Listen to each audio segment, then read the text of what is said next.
Welcome to this week's Emuna dose for Shabbat Kodesh. Today is the third and final part of our Shabbat audios called Directing Our Tefillot. We're going to go through just a little bit to try to understand the three different types of Amidah that we say and utter on Shabbat Kodesh. Let's start with the first one, where we spoke about in our last Shabbat audio about sanctifying Hashem's name on Erev Shabbat. You sanctified the seventh day and made it holy. What essentially are we saying in our tefillah of Erev Shabbat on Friday night? Is we're recalling as we stood at Mount Sinai and we entered into the most deepest possible relationship with Hashem. Our souls essentially on Har Sinai were married to Hashem. It was just like a wedding ceremony, the Midrash says. And the Jewish people were the bride, the Torah was the wedding contract, and Hashem held Har Sinai over the heads of the Jewish people just like a canopy, just like a chuppah. And this union was supposed to be eternal. But as we mentioned before, that was broken, unfortunately. The bond was broken with the chet of the Egel HaZahav. But we did have retained this ability to be able to bond once again to HaKadosh Baruch Hu by the efforts of making sure that we're Mekadesh Shabbat. Every Shabbat we're able to make the day holy and sanctify it. We're able to essentially slowly get back that eternal bond that was initially introduced to us on Har Sinai.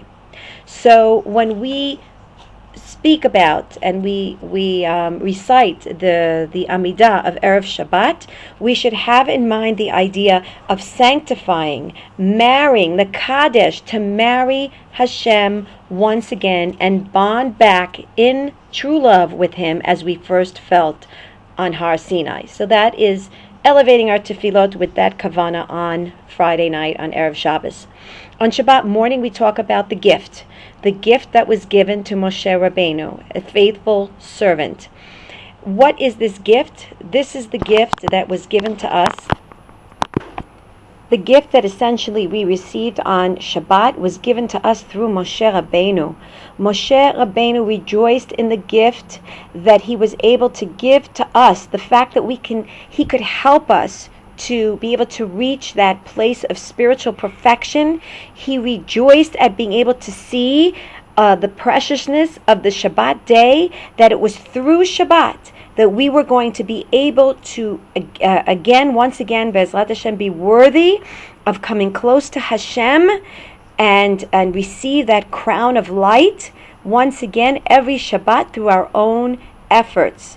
And that is one of the things that we celebrate and we should remember when we say our three tefillot, in particular this second tefillah of the morning, that we should observe the fact that we are essentially becoming brighter, we are essentially becoming more holy, we are essentially becoming ascending that ladder of holiness and achieving a higher level of closeness to Hashem through the idea of Shabbat Kodesh, because Shabbat Kodesh causes us to get closer to Hashem Yitbarach. On Shabbat, we have the ability to tap into that radiating divine energy, and we are given this ability to have this renewed power because we're returning to our source. That is essentially what happens to us, whether we recognize it or not. This is essentially what happens to us on Shabbat Kodesh. That's the power of Shabbat. I'd like to end with the idea of, Atah Echad U'Shimcha Echad, the idea of the Mincha Tefillah, where we say to Hashem that your name is one, you are one, your name is one. The idea of us experiencing a total unification, where we essentially are able to unite with Hashem and become part of His essence.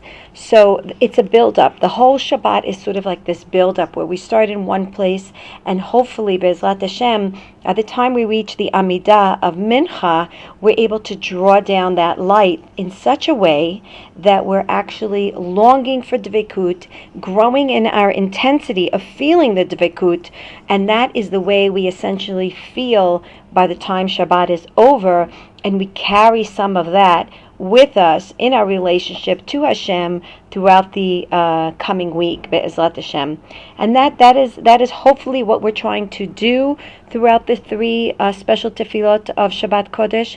And Be'ezrat Hashem, if we focus on the kavana of each and every tefillah and realize that we're tapping into another aspect of our avodas Hashem, we'll be able to direct our tefillot and focus them and grow in our intent, and thus we will be feeling by the time Shabbat ends this build-up and this ability to be able to grasp the connection to Hashem, and it'll linger with us and give us the koach for the following week.